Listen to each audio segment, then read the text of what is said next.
everybody, SonGoshuaku here, ready to review Dragon Ball DAIMA episode 14.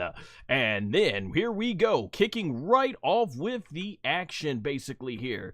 Making sure, here we are, making sure I got the right name here. So, episode is Taboo, and we kick things right off where we left off.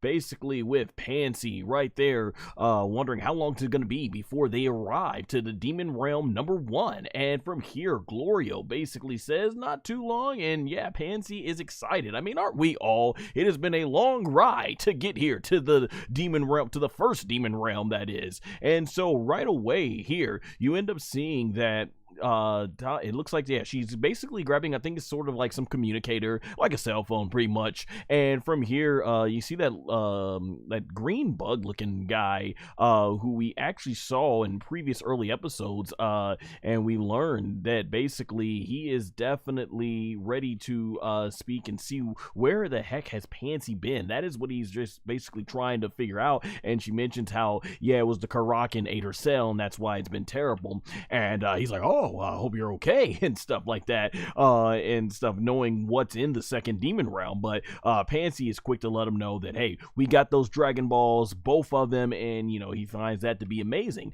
And he mentions that her father, King Kaden, I believe his name was, it's been a while since we've seen him, is that he basically got some sort of poor-looking ship right there, to try and get ready to go to the first Demon Realm. And she's like, we're good, because here you see Son Goku knocking out that boy is, and ZZ's and like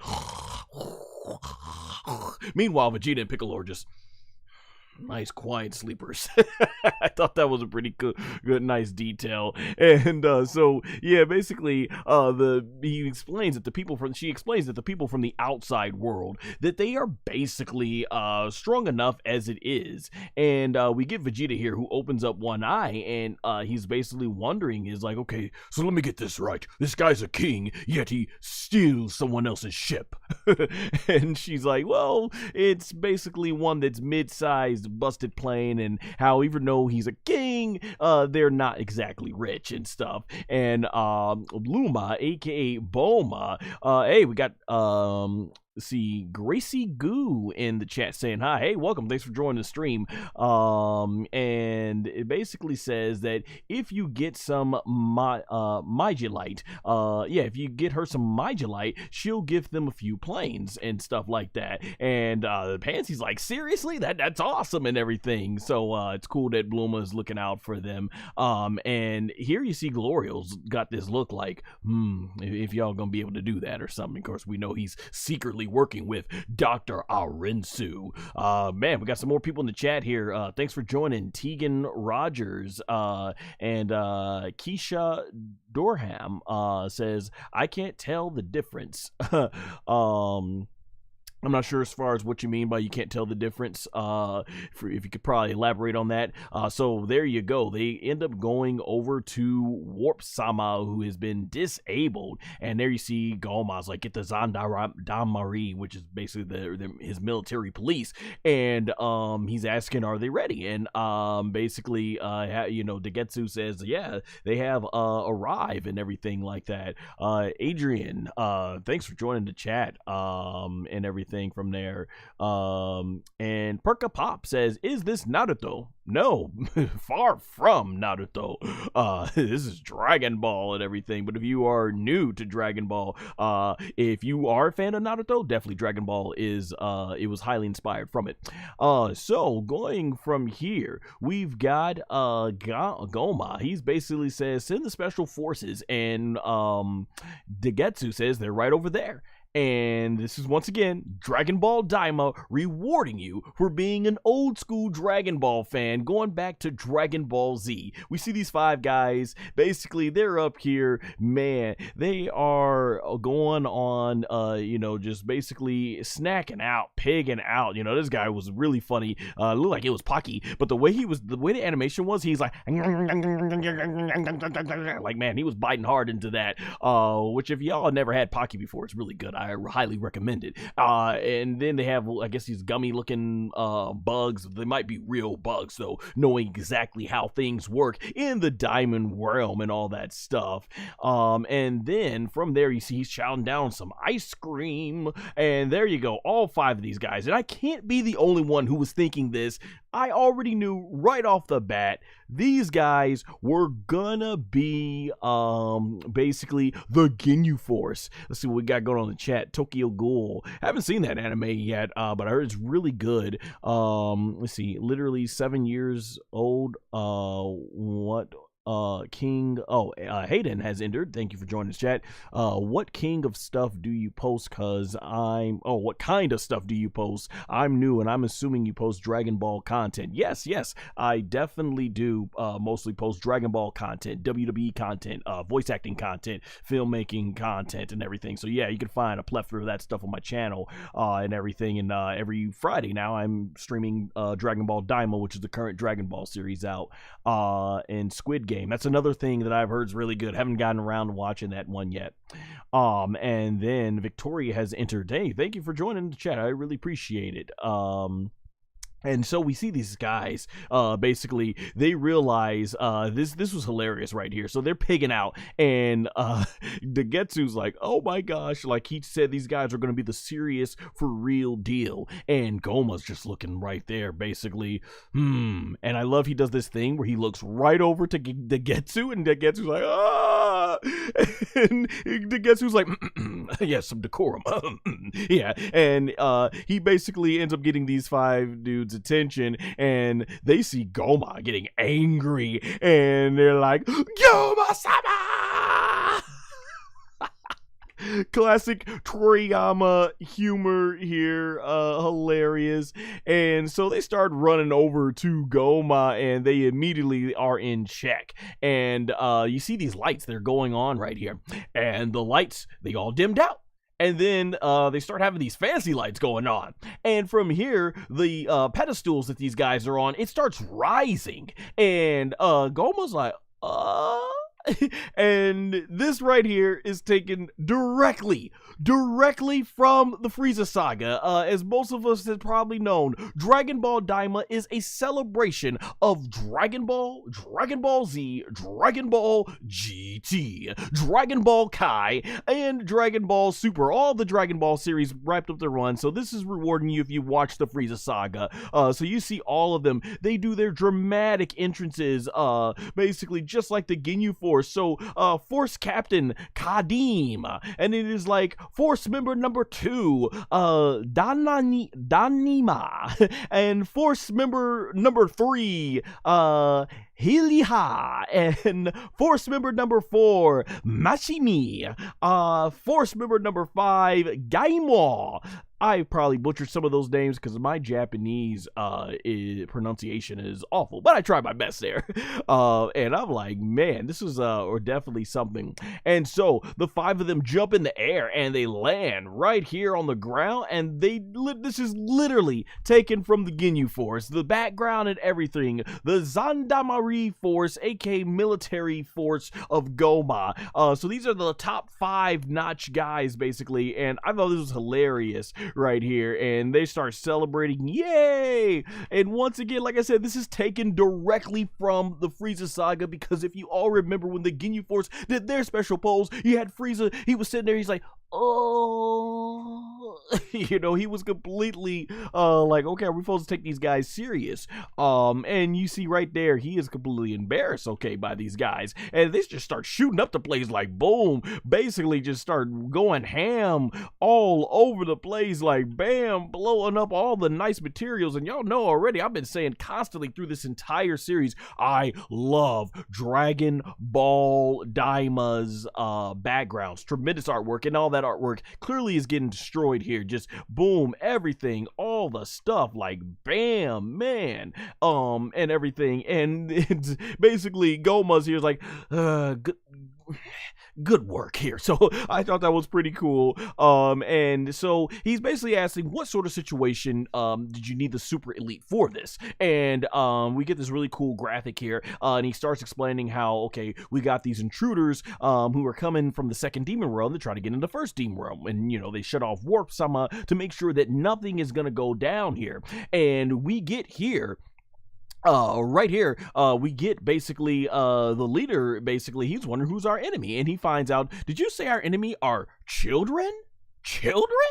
And Gomah, he emphasized, well, they're more like adults who look like children, because of course Gomah turned them back, their bodies back into kids, thinking it would make them weaker. And boy, was he right, because we saw how ham Super Saiyan 3 Vegeta went a couple episodes ago, and he's telling them that, hey, you need to forget their appearance, because you will be completely deceived and caught off guard if you take them lightly. And Gomah knows that's exactly what he's done. And this comment right here is wild. He says, don't worry, we got this. He says, you can go take a bath or whatever and play with your fart bubbles.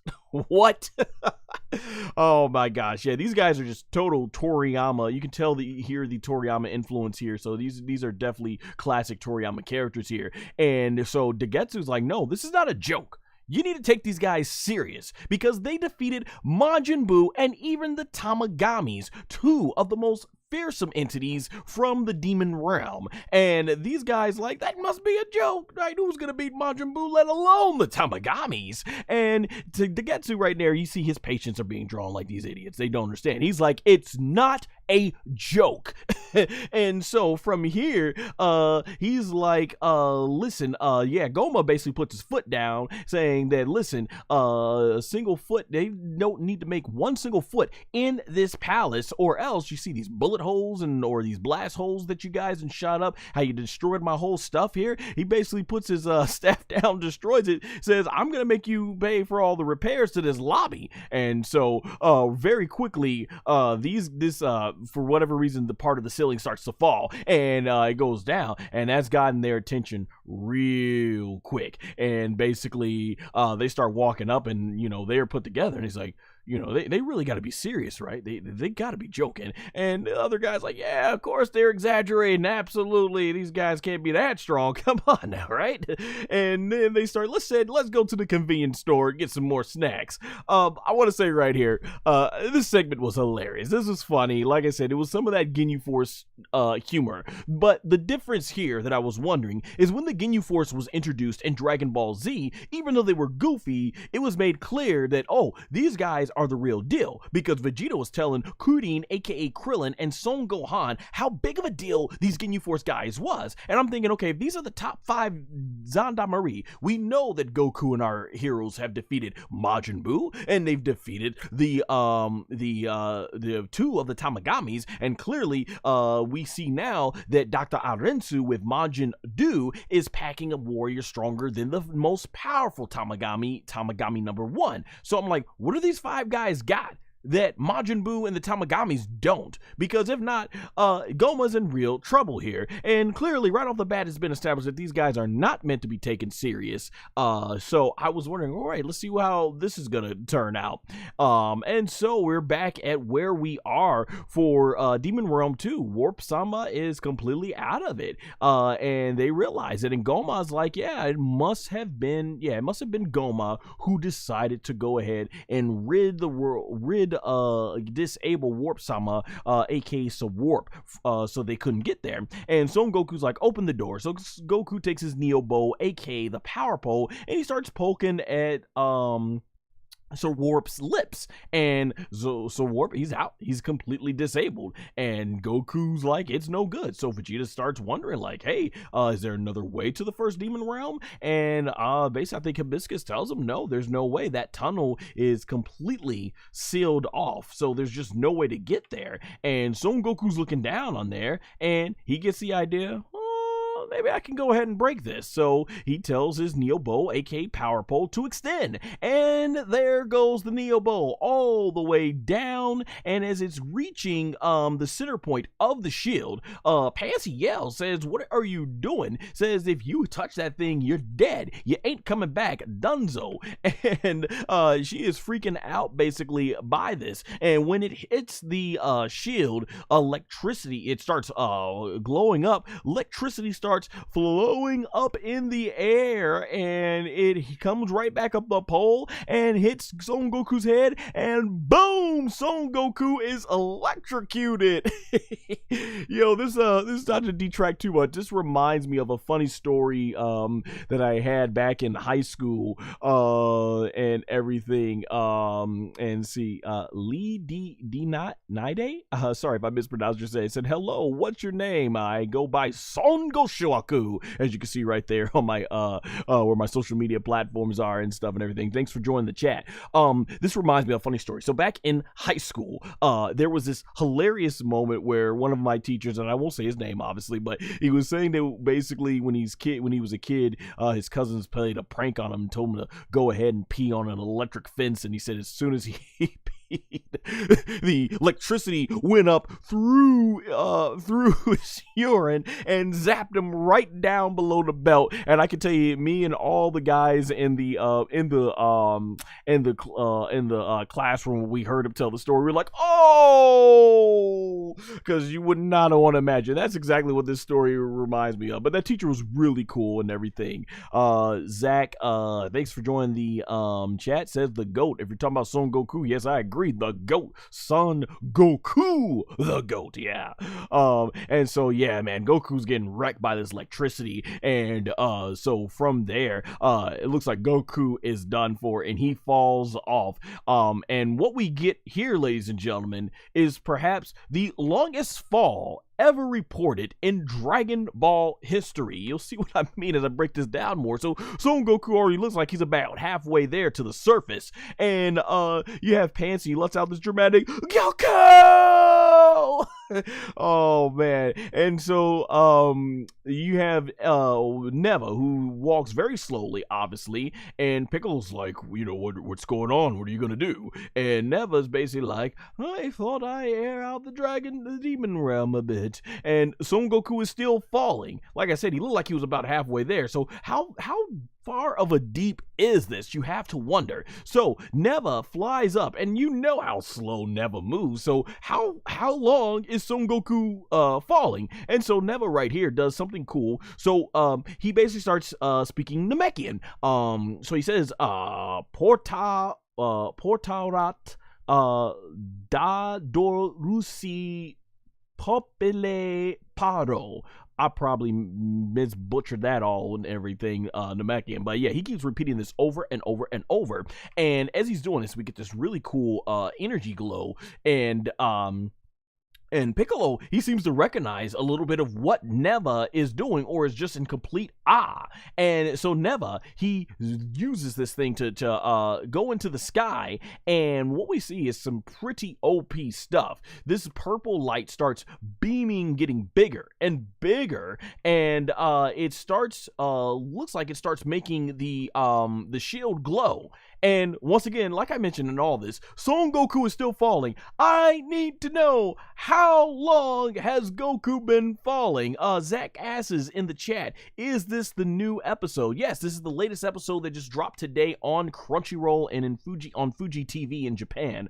And Goku is falling down to the ground, still taking forever. And we see in the sky too, that light is also, the shield is turning glowing purple on that one. And from here, Panzy is in awe of what we're seeing. We see in her the reflection in her eye. Just once again, shout out to the animation staff doing a fantastic job as always. As she's looking over to see exactly what's going on, and these effects are really cool. Dragon Ball DAIMA consistently has done one thing. We can say as much, you know, some like the pacing, some don't like the pacing. There's been other episodes that have been really big, and other episodes not been so much. And obviously, but one thing that is a general consensus that I know nobody can deny is that the animation has been absolutely on point in Dragon Ball DAIMA. And from from there, we get this really cool, gorgeous lighting here as the shields are fading, just as Pansy is saying there. From the third into the third demon realm, and then he drops this one, that being Neva. He drops this one, and it flies.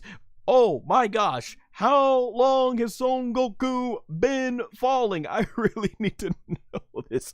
So this thing ends up dropping way past Son Goku, and basically right here you see it start to glow, and Goku finally wakes up, and there you see the shield to the first demon realm starts glowing, and Goku, really awesome shot. I love how this is drawn. Animation staff, once again, like I said, they are absolutely on point. And so Goku's like, and basically you start seeing the glowing, and this just looks amazing right here. So both portals to the demon realms, 3 and 1, have now been opened, and Glory is like unbelievable. So it's very fascinating, because I was saying on the last episode, I thought based on what we saw with how Super Buu and SS3 Gotenks were able to break the fabric of the dimensions from the Room of Spirit and Time, aka the hyperbolic time chamber, and go into the back into the world of Earth,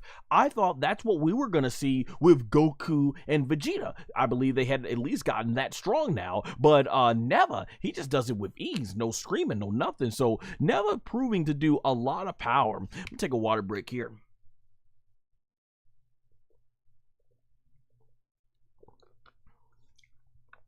All right, so we get the tunnels that are now open, and we see that they can now go through this, and Son Goku gets back on the plane thinking he was dead, and so he ends up putting, as they say in pro wrestling, he ends up putting over Neva big time, calls him Gramps, like basically saying that was amazing. And so Piccolo, he then asks, he was like, he assumes that you must have been the one who made these shields between the demon, that link the demon realms together. And he's like, yeah, pretty much. And he basically goes on to explain that the second demon realm was in chaos. And we see a flashback here, and these are looking like some of the demons that some of those jabroni demons, in fact, that Goku and Vegeta were completely owning in the early episodes. So he calls them the Ruffins, saying they would come to the third demon realm, and that basically they were arrogant, and they would come from the first demon realm, and it was impossible. He said basically living peace was impossible. I don't think we've seen these characters yet that are wearing black there, but what we seeing, that lady looks familiar. That looks like the lady that the Gendarmerie, aka Gomah's military police, actually had basically held captive in the previous episode, particularly when it was Majin Duu fighting Tamagami number 1. So I wonder if this will come up to play later. And he basically says it's one of the reasons why the Namek Saiyajins, aka Namekians, left to the outside world. And that's one reason why, once again, I got the subtitle versions up, because I'm not going to remember all this and stuff, basically, like I was doing before. So I mean, it's great to, as I review these frame by frame, I can go through and have the subtitles here to break this stuff down.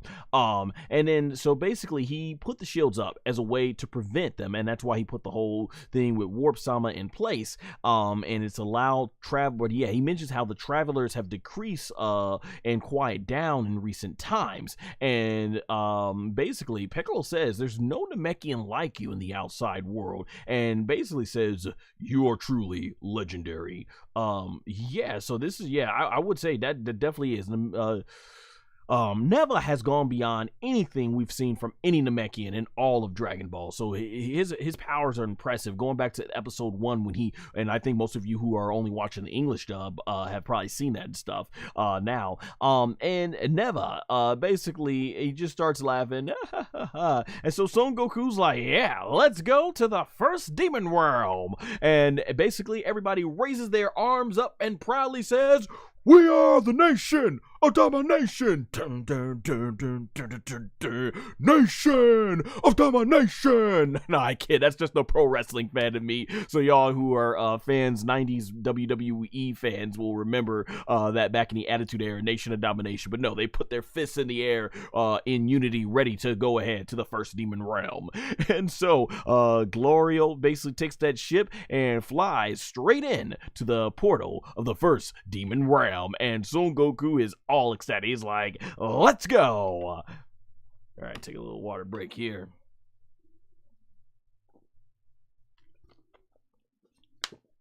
All right, so from there we go. We end up having they're going through this big tunnel, and there you see right there the demon realm looking a lot more, I would say, hellish. Basically, I think Demon Realm 1 to me, there's Gomah picking his nose, but Demon Realm 1 to me, I think, really looked like what we thought the demon world would look, basically what we envisioned the demon world being, because 1 and 2 were quite gorgeous, but 3 looks just very hellish and evil and stuff. And I think this is perfect for a final battle. Like, it reminds me of Planet Namek's destruction, which with, you know, Son Goku versus Frieza, one of the all-time great battles in not just Dragon Ball history, but all of anime history. I also think it's one of the greatest backgrounds. Like, that background just fits that of a true final battle. Hopefully we get to play this in Dragon Ball Sparking Zero when they start releasing DAIMA DLC.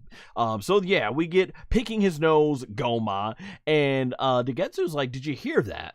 And they kind of start thinking maybe it's the wind, like the wind is blowing. And this is where Gomah's like, don't scare me like that, Degesu. And from there, Degetsu's like, yeah, I apologize and stuff. So they can't really make out what's going on here.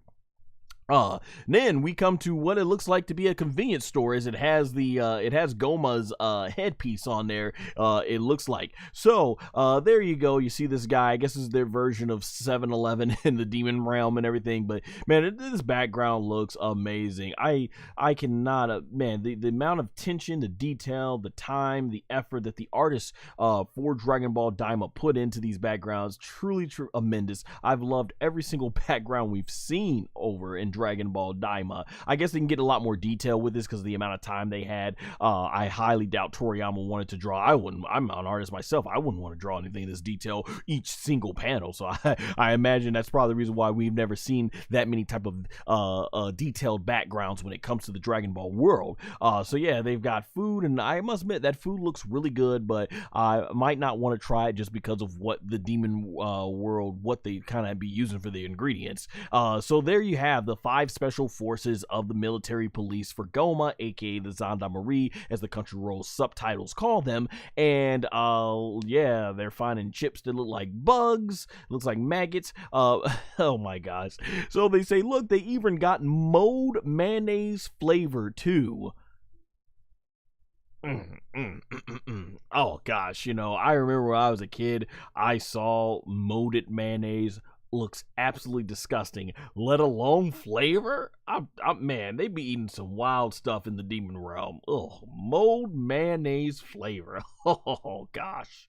But hey, their biology is a lot different. They can probably take it. So then we get the arrival of somebody's footsteps. And yeah, I was, as they would say in pro wrestling, I was marking out. I was like, yeah, there we go. We got the duel of Majin Duu and Majin Duu. These guys are hilarious. Like I said, they're not meant to be taken serious, and I love these guys when they appear because we always get some good comedy gold, and they're looking for some potato chips and stuff like that. So this is the first meeting of the Gendarmerie and basically the Duu Majin brothers, and basically they're saying when you're at our power level, you can buy all the snacks that you want. And from here, they're like, oh, they're looking at them like amazing, the amount of snacks that they've been brought in. And so Majin Duu goes like, chocolate. And so I guess that's all Brett, and he's like, I guess that's all brats can afford is one single chocolate bar. And so he ends up, and these Gendarmerie guys seem to be pretty good. They grab grab like free chocolate bars. It look like a Kit Kat bar, honestly. And they just start going ham, throwing everything into their shopping bins, all that stuff. They're just stocking up, and Majin Buu and Majin Duu are absolutely delighted. And they've got all the good treats, you know, look like they just got through going trick-or-treating or something out there, man. Just incredible and stuff. Victoria in the chat says hi to you too as well. Thanks for being in the chat. I appreciate it. And so we got he basically tells them, he says, eat up, you can be powerful elites like us. I love how in the demon realm they are basically saying that if you eat up like us, basically you get big and strong. You know, usually you think, oh, you got to eat your protein and all that stuff to get big strong muscles. Here in the demon realm, they eat nothing but a bunch of junk and chocolate, and these guys are all relatively fit and shape and stuff like that for the most part. And so they give this guy, and he says 10,000 dokuro, which is basically their form of currency there. And he opens up, and this reaction, that boy is sweating bullets everywhere because they don't got enough money for that. He's like, Captain? And the captain's like confident, like, what is it? And he looks up, and they do the dramatic, they even have the background music where it goes like, and he's like, ah.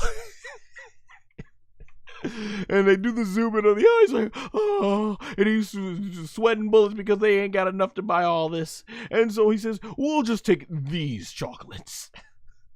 And so they give both these chocolate bars over to Ku and Duu, and then they walk off the rest of them, and he says, kids shouldn't eat too much snacks anyway. And he's like, bye-bye.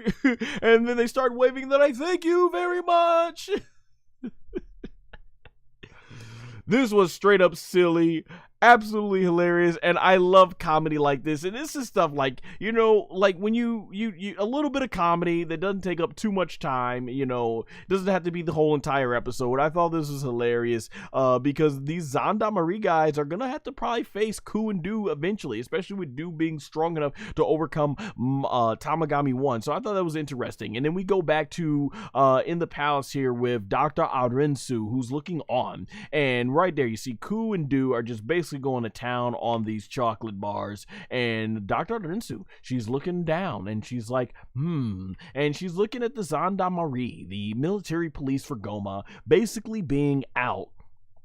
They're basically being out right there at the in front of her palace, looking to be on guard. And this is where Dr. Arinsu, she looks up and she notices that the shield has been broken to the demon realm, to the first demon realm, that is, and even recognizes it through that sound. And that's where, she realizes, oh, has the shield been broken? I love all these shots of Dr. Arinsu. Like, this looks really awesome. Like, I just love the animation, the drawings, everything. Like, they knock it out of the park every single time. Like I said, Dr. Arinsu's design by Akira Toriyama is top tier, absolute. And so from there, we end up going to where there's a lot of turbulence. Glorio is told to slow down, but the plane's not gonna hold. And it's where Piccolo wonders. He's like, yeah, at this point we're gonna end up in the sky of the first demon realm. And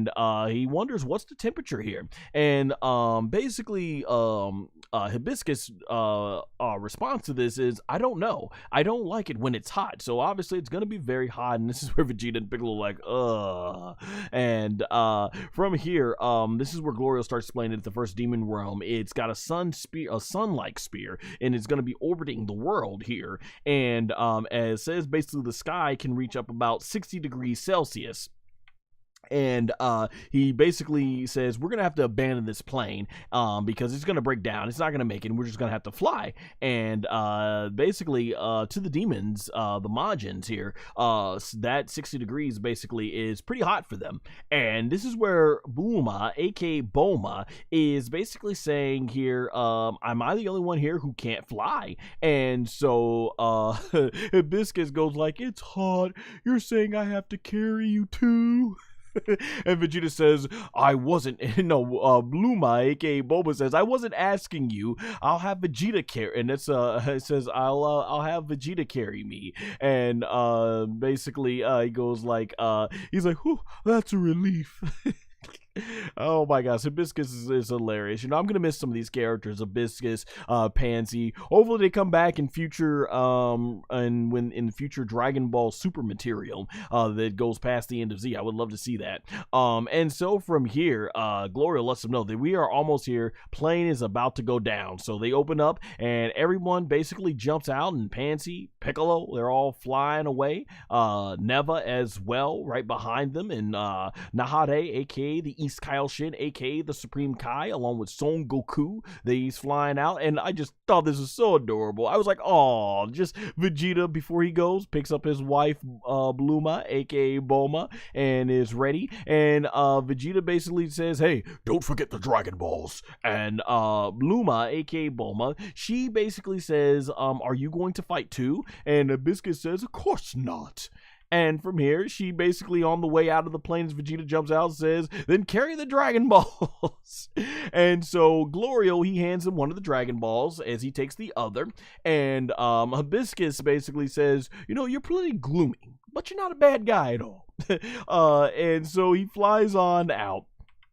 And then so does Glorio. And what I have to believe, after all the plane issues, all the ship issues, that at this point Glorio clearly was fooling around with a lot of the ships, basically to buy as much time as he needs for the Zandamari, for Dr. Arinsu to gather her Dragon Ball. It looks like the plane is finally crashing for the final time as it goes to the ground, and there you see they all are free falling basically out the sky and everything, skydiving basically. And Son Goku is like, whew, we barely made it, guys. And from there, this is Pansy. This is her first time seeing the first demon realm, and it's Bulma, aka Gomah, who mentions basically, it's hot, I'm dying over here. And from there, that's where Glorio explains that it's the proximity of the sun, and it should be cooler of the on the surface. So that's just how the demon realm works. And you got the military police guys walking, and they hear a big huge crash, and there you go, you see it on flames. The ship has crashed, like I said, for hopefully the final time, because that was such a huge plot point that was used over and over throughout all the Dragon Ball DAIMA.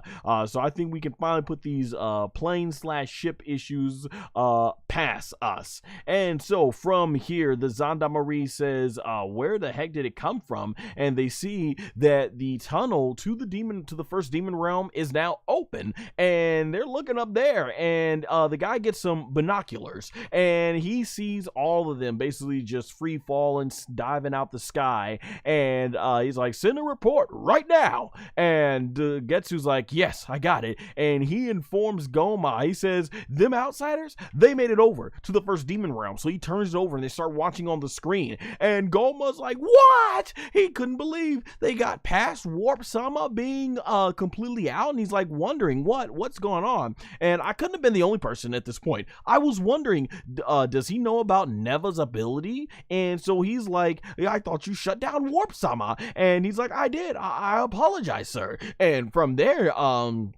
he's like, I can't believe that the tunnel has been disappeared. And he's like, what could have happened? And that's where I'm like, oh, okay, so he doesn't know about Neva's power, seeing Neva traveling with these guys. So he starts zooming in on Son Goku, and he's basically like, how? And another closer look on Son Goku's face. And I think it's at this point in Neva, in Zandamari, or in Gomah's mind, he starts realizing back on the footage, when Son Goku did the classic, see you later, and destroyed Kid Buu, and he's like, ah! I think at this point, this is where Gomah's realizing, holy crap, it was Son Goku specifically who he saw deliver the final blow that destroyed Majin Buu once and for all. And he starts realizing it was Son Goku who defeated Tamagami 2. And of course, the people with him, Vegeta defeated Tamagami. No, yeah, Son Goku defeated Tamagami number 3. And then he realized that the people with him, aka Vegeta, defeated Tamagami number 2.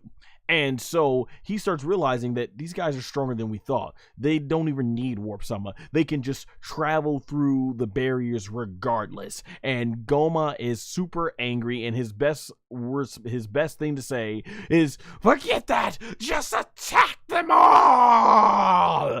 And it's like, I don't know what you're thinking. You've been estimating these Saiyajins all through this thing. Like, bro, what don't you understand?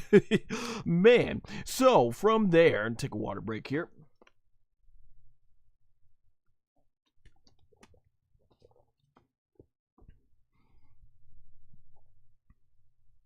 So from there, Pansy is going out of the sky, and she gets nearly shot with his purple light beam, and boom, there you see, almost wrecked her. And they're just unleashing fire. The Gendarmerie, they're just going ham, trying to take these guys out. And it's like, well, they might not know, but it's like, that's Gomah's orders. But it's like, they beat Majin Buu.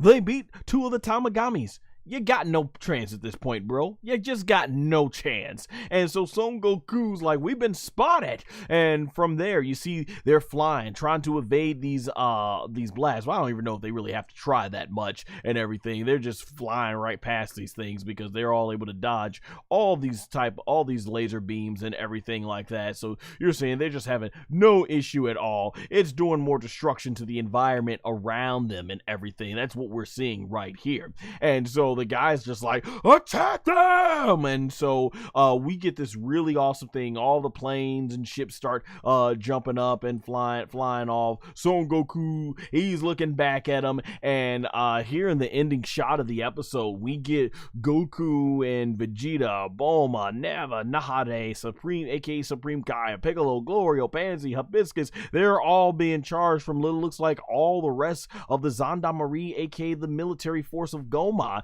And Son Goku looks forward, and this shot was just so awesome. That's why I had to use it as a thumbnail for this video. And from here, boom, in classic Dragon Ball, classic Dragon Ball in Dragon Ball Z fashion, the episode ends with a pause frame, basically that changes the color palette and contrast here. And it's like, basically find out what happens on the next exciting episode of Dragon Ball DAIMA. And there we go. That's how the episode ends. Boy, I loved it. I love this episode. It was going. I thought the pacing was well, had great comedy, great motions. It really felt like it was putting in the complete set of the final battle, the final act, basically. Like, it just felt like, okay, now we're getting to big stance. It's episode 14, so I think there's about, what, 15, 16, 17, 18, 19, 20, about 6 episodes left. So yeah, because I believe Dragon Ball DAIMA, yeah, that ends at episode 20. So February 28th, let me look at my calendar here. I believe, yeah, that's gonna be February 28th that Dragon Ball DAIMA ends. And basically, we got 6 more episodes, so I think 6 episodes is definitely still enough for the final battle. What I'm gonna say though here is it's got to be all hands on deck at this point. Like, no more episodes where it feels like last week's episode was kind of inconsequential. But like I said, maybe we don't know. Maybe those giants from Demon Realm 2 will end up playing a part, because maybe, or the even more gigantic creatures that Neva hinted about, maybe they're gonna come from episode now that the Demon World portal is open. Maybe they're gonna come from Demon World 2 and come on in to Demon World 1, and we'll see what ends up going ahead happening there, and helping in this big battle like I think they really needed. Goku and Vegeta are probably gonna wreck these guys, let's be honest, and everything. The biggest thing is keeping Bulma safe and everything, because she's the most non-fighter of them all, probably Hibiscus as well. So I think this is really good, setting up things. It just had like that big epic finale feel. We're building towards a big finale, and I can't wait to see how things are going to go, because we still have a fusion left. There's still a big battle to come, and a big giant eye. Remember that third eye, which I think Hibiscus has, is the big deal, because at this point it's like, okay, the Tamagami's been defeated. Majin Duu and Duu, well, at least Majin Duu is obviously going to be a formidable foe if they have to face Goku and Vegeta. And you know, we've got like 3 different factions. We got Goku's crew, we've got Dr. Arinsu's crew, and we've got Gomah and all his military force. So I really love the dynamics here, like who's going to get the 3 Dragon Balls. I kind of wonder at this point if Gomah is going to end up being the big bad, but he's going to get that third eye, and that's what's going to push Son Goku and Vegeta beyond their limits, like to the point where even Super Saiyan 3, better known as Super Saiyan 3 in the dub, in the American dub, Super Saiyan 3 in the Japanese version, maybe we're gonna see SS3 Goku and Vegeta a foe. Maybe Gomah gets that third eye and he's even too much for them, and that's when we get to see their fusion. I really still wonder if we're gonna get like a Super Saiyan 4 type of thing. Maybe they'll call it Super Saiyan Daima or something, like a form that they can only do in the demon realm for the Saiyan. So a lot of possibilities. I can't wait to see where the next 6 episodes take us. I'm hoping there's gonna be action from here, very suspenseful, just something that builds those highest highs, and hopefully these 6 episodes will be something that truly define Dragon Ball Daima, because there's a lot of people that are doubting the show. This series really, like I said, it caters to all types of Dragon Ball fans, not just the ones that are all about the action and everything. So overall, I really enjoyed this episode, way better than last week's episode and stuff like that. So definitely had a blast with this episode, and it's got me hyped, ready to see where we're going for episode 15. And then looking back on what we got coming up for the new episodes here, it's going to be called The Third Eye. So I'm wondering how much that's going to be playing a role. So we see the military force. They're unleashing all these blasts and stuff. Son Goku obviously is being able to dodge them, and we see Glorio and Panzy shooting their guns basically. So this is really cool. We don't really see too many of these shootout type of battles in Dragon Ball, so it's going to be cool to see this. I don't know why Nahare is basically back to like you're much stronger than all these military force. I don't know. Okay, whatever. We see Piccolo. He's getting in the action, shooting some gigantic ki blasters over there. And we see right here Vegeta also basically, I love the shot of that fire behind him. Like, I love the setting. The setting is looking really great for our final battle. And Vegeta starts basically shooting another ki blast here. This artwork is just looking good. Animation looking on point. So I'm very glad to see where this is going to end up going. And then we see that apparently someone's teleported behind him. So I wonder if they're going to end up fighting the top 5. But obviously the fact that they're all in base form, the fact that Piccolo, the fact that Piccolo hasn't taken off his turban or weights yet, like, how serious are we going to take these guys? Hopefully this is not going to be another episode where they spend 18 minutes fighting these guys in base form, and then they finally go to their much more powerful forms and do waste with them. Like, let's be honest, we ain't got more time to waste. We only got 6 episodes left, and I'm hoping that the script is written where Toriyama is going to basically make sure all 6 episodes flow really well. So hopefully we'll see where it goes. Son Goku flying right there, coming in with the energy ki blast. So hopefully this is just easy work for them early on in the episode, and we'll get to the real meat and potatoes of this later on, midway into the episode or something like that. So Goku shooting a ki blast here. So I'm loving what we're seeing. If anything, this definitely shows we're in for what looks to be an action-packed episode. And I wonder right here, this is very interesting. Goku does a ki blast, but then he looks uncertain if this is gonna hit. So who could he be shooting at here? Very interesting. And perhaps one of the things is cool. We're gonna get a flashback with Dabura, aka Dabura in the American dub. So it looks like he has the third eye, or key to the third eye, it looks like. So looking forward, because we had to get some flashbacks with Dabura and his father Abura. So gonna be really interesting to see some Dabura stuff, because as you see, he doesn't have the Majin symbol on the forehead. So I'm looking forward to seeing what's gonna go on here. So definitely looking very much forward to that. And that's a wrap, man. I had a blast this week. I really enjoyed the episode. I really got a lot to complain about at all. It looked like for some of the fan base out there, some people liked episode 13 better than 14. Others like 14, like myself, better than 13. So, yeah, we'll see where this goes. But what I loved most is that episode 14 really got the plot moving and had things that progressed the story. And I think that's what I really enjoyed the most. All right, we're going to go and check out the chat here and see if anything new was said.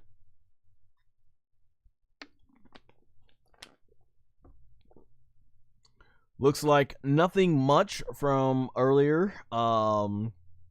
Victoria Lobo, I see, said something in a language that I don't recognize. So here, let me see if I can translate this right quick.